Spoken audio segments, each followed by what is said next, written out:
V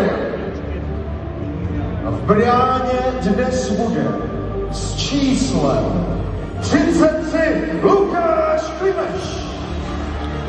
Ke střídání připraven se 49 Dominik Rakovina.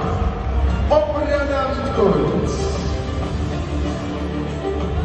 Číslo 8 Patrik Ďamel.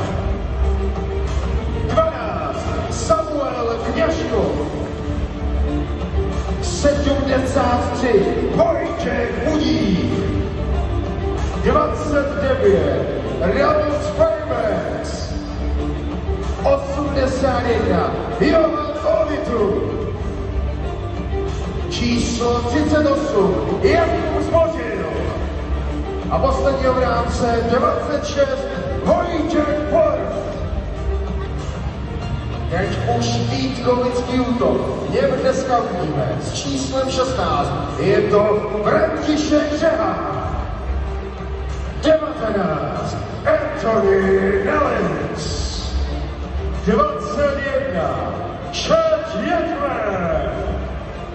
24 Inti Abdul. 27 kapitán Marek Hrivý. 67 Honza Hladoník. 34 Křištof Maciáš.